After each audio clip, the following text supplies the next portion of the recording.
partir du moment où, pour quelque raison que ce soit, il y a un grand groupe dans une salle, il y a un potentiel à exploiter. Phénoménal. Il y a toujours de l'énergie quelque part, il faut trouver où est-ce qu'elle peut se mettre. Et là, c'est un peu mon truc. Et c'est difficile, c'est fin, c'est un peu sophistiqué, mais ça s'apprend, ça se fait, ça se pratique, il y a des gens très bons. On a une tendance à pas suffisamment exploiter le potentiel d'un grand groupe. Voilà. Et c'est certainement pas en les laissant scotcher le cul dans la chaise, ou en leur ouvrant une petite fenêtre, vous pouvez envoyer des commentaires, des questions-réponses qu'on profite du groupe. Non, un groupe, il a des cadres, des terrains de jeu, des espaces complets de liberté, structurés, pensés à l'avance, c'est possible. Mais c'est comme ça. Un groupe, c'est un flux, c'est une énergie fantastique, quoi. Une énergie de travail. C'est 100 mecs, 100 personnes, le cul dans un fauteuil, qui doivent écouter un mec qui leur parle. Alors, bon, ça là, j'enfonce une porte ouverte parce que tout le monde s'en plaint. Alors aujourd'hui, il peut tweeter. S'il n'est pas comme dans une salle de cinéma, le truc il passe pas. Il y a beaucoup de congrès qui se veulent plus agiles grâce à des technologies, c'est-à-dire des moyens de sonder, des moyens de tweeter, etc. Qui sont bien, mais c'est rester au fond du panier, quoi, finalement. Il y a mieux à faire exploiter dans la salle. Les mecs, il n'y a pas besoin de leur donner des outils. Ils sont là, quoi. Ils sont là, tu leur dis, vous avez le droit de bosser là-dessus, ensemble là, s'il vous plaît. Mais ça va, t'as pas besoin de trucs qui brillent et tout. Bon. Après, les technologies aussi, ça apporte une petite touche nouvelle, une énergie sympathique. Bon. Par contre, il y a un contre-discours qui nous trouve nul aussi, c'est dire ouais, c'est nul, il y a un mec qui s'adresse à 100 personnes. Bah oui, il arrive que ce soit. Enfin, disons que c'est une bonne idée, peut-être depuis que des gens sont en groupe et que la parole existe, que le boss dise les gars, on va changer de pâturage. Alors je voulais vous prévenir, quoi. Enfin, tu vois, l'idée que un s'adresse à plein de gens, c'est possible. Et on va pas les faire collaborer. On va pas leur dire, on va pas faire un téléphone arabe, un bidon, juste pour. Ouais, on a collaboré, mais ça fait 15 jours, on a toujours pas bougé le cul du pâturage. Il y a plein de situations où une plénière, un amphithéâtre, dans le noir, quelqu'un qui parle, qui présente un truc, bon, voilà, une image, un visuel fort, etc. C'est fabuleux. Mais généralement, on en reste là, et puis après, c'est plus le malade argenté qui s'exprime, c'est le postulant, quoi, et qui n'a pas les moyens de l'autre, et tout. Et lui, il va pas dire la stratégie à 3 ans, il va te dire l'expérience pilote que nous menons en ce moment, et tout, et là, tout le monde. Nous, par chance, on aime notre métier parce qu'il se trouve que les gens dans les sessions en grand groupe, lorsque le groupe est lancé à pleine vitesse et tout, ils y prennent beaucoup de plaisir.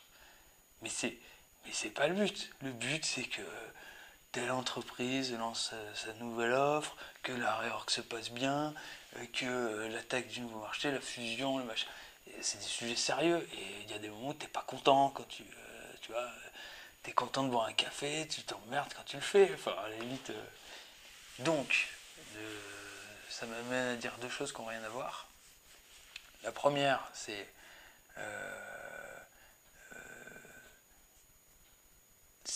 chiant les amphithéâtres. Parce que nous, on est coincés. Non, nous, on préfère un hangar. Un hangar avec des prises électriques, et c'est bon, on se débrouille. Non, c'est bon, le buffet, mais le reste, on se débrouille. Parce qu'on peut configurer de 1000 manières différentes. Et l'autre chose que je voulais dire, c'est quand on s'ouvre à ça, on est nécessairement, et j'en veux à personne parce tout le monde n'a pas envie de penser à fond à la facilitation et tout, mais on se dit, ce serait cool qu'il y ait un moment collaboratif. Alors généralement, les gens disent participatif. Et ça, c'est plus dangereux. Parce que, du coup, on a un exemple récent.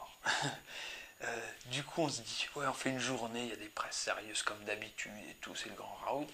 L'année dernière, on voulait rendre le truc plus vif, donc on a mis des vidéos amusantes. Bon, c'est bien, ça fait partie de la culture d'entreprise et tout. Le potentiel du groupe toujours pas exploité. Mais à la fin, on va mettre un atelier collaboratif. Les gars, on va les lancer dans plusieurs directions, en petits groupes, etc. Ils vont réfléchir. Et ça, c'est vachement dangereux. Parce que souvent, la première idée, c'est qu'on pense à un format. La personne ultra câblée, le super consultant qui a pensé à ça, il se retrouve coincé par la logistique et tout. Et donc, toute la journée, il pense à comment on va voir 15 iPads, comment on va... Et il fait plus son job de penseur. Et du coup, qu'est-ce qu'on a? On a plein d'ateliers, des gens qui sont jetés sur un thème. Donc, je sais pas, améliorer la supply chain, se coordonner mieux internationalement entre équipes commerciales, enfin des sujets gros comme la baraque, inabordables, et ils ont une heure, ouais, ils ont une consigne relative. Et du coup, qu'est-ce qu'ils font? Qu'est-ce qui émerge de ça? C'est des propositions.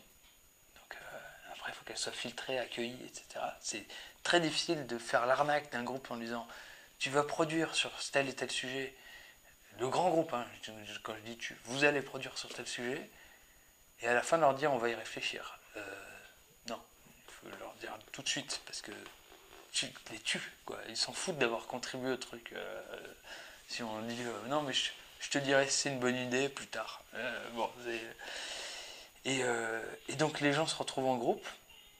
Ah, on doit aborder la supply chain et tout. Et ben ils commencent par faire un tour de table pour se présenter, quoi. Parce qu'ils savent pas quoi faire. Putain. Puis après ils cherchent qui est censé animer ce groupe. Et puis il y a un mec, on lui a dit ouais, c'est ton sujet la supply chain. Le mec qui a inventé le truc qu'on veut faire évoluer aujourd'hui. On lui dit vas-y, c'est toi qui fais passer à l'étape suivante. Bah non, c'est absurde. Le gars, il a la religion du statu quo. Enfin, il a plus de chances de l'avoir. Enfin bon. Et donc il y a plein d'erreurs qui sont commises. Et nous, une fois, on a évité à des gens intelligents et sympathiques et tout, une situation comme ça, où des ateliers allaient émerger des recommandations, on peut dire en fait des revendications. Pour mieux fonctionner, on aurait besoin de plus de moyens, grosso modo, c'est ce qui émerge d'un grand groupe quand on l'arnaque avec une mauvaise consigne, quoi, finalement. Généralement, il y a un autre sujet qui est très présent, c'est on communique pas assez, ou pas assez bien, bon, voilà. Mais surtout, ils allaient mettre le big boss, ils allaient lui donner les résultats, 5 minutes après, il allait les conclure. On parle d'un groupe, là, on parle d'un groupe international, leader dans son secteur, dans l'industrie, un truc énorme. Et les gars, en voulant bien faire, ils allaient foutre entre les mains du patron des trucs probablement cons, et c'est ni la faute du groupe, et le gars allait devoir dire, en toute rationalité, allez tous vous faire foutre. Et en politique, bon bah c'est des bêtes politiques, oui. Oui, mais oui, oui, c'est une tendance. Enfin, le truc, l'horreur, quoi. Donc, il y a des pièges dans la collaboration.